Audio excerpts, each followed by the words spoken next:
గత కొద్ది సంవత్సరాలుగా పోలీసులు క్రిమినల్ గ్యాంగ్స్ ని ఫినిష్ చేసిన మాట నిజమే. కానీ మనందరం గుర్తుంచుకోవాల్సిన విషయం, మనిషి జాతిలో డబ్బు మీద ఆశ, డబ్బున్నోళ్ల మీద ద్వేషం, సిస్టంకి వ్యతిరేకంగా ఆలోచన ఉన్నంత వరకు ప్రపంచంలో ఏ పోలీసు వ్యవస్థ కూడా క్రిమినల్ గ్యాంగ్స్ ని పూర్తిగా ఫినిష్ చేయలేదు.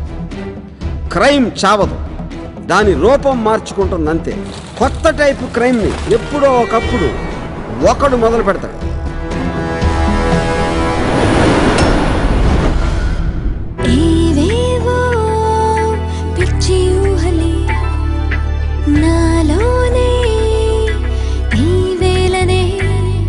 నా దగ్గర అప్పుడప్పుడు నువ్వేమన్నా దాస్తావా? నేను ఒక కంపెనీ పెట్టాలనుకుంటున్నాను. అప్పుడప్పుడు కాదు, చాలాసార్లు. రాయలసీమ ఫ్యాక్షనిస్టులు, హైదరాబాద్ గూండాలు, విజయవాడ రౌడీలు చేసిన బుర్ర తక్కువ పనులు నేను చేయను. ఎందుకంటే క్రైమ్ ఫీల్డ్లో ఒకడికి కానీ ఒక గ్యాంగ్ కానీ గుర్తింపు రావటం మొదలు పెడితే అప్పటి నుంచే వాడు ఆ గ్యాంగ్ ఫినిష్ అయిపోయినట్టే. ఆ పాత వాళ్ళందరూ వాళ్ళ పేర్లని పబ్లిసిటీ చేసుకోవాలన్న మూర్ఖత్వం వల్లే మట్టి కొట్టుకుపోయారు.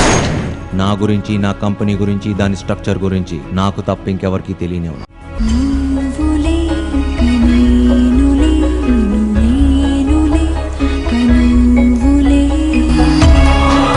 ఏదేవైనా నీకు మాత్రం ఎప్పుడు ఏమీ జరగదని మాటివ్వు. నిలబెట్టుకోలేని మాట నేను ఇవ్వలేను చిత్ర. ప్లాన్ ఏంటి? సిటీలో ముగ్గురిని చంపడానికి అరేంజ్ చేశాను. మొదట ఏపీలో number 1 industrialist Nimmagadda Ramprasad, 2 commissioner of police Ramesh Reddy, 3 TV8 owner Ravi Prasad.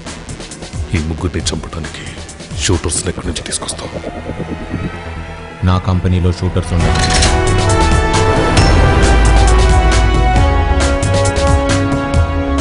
పవర్ని దాచుంచడంలోనే అసలు పవర్ ఉంటుంది.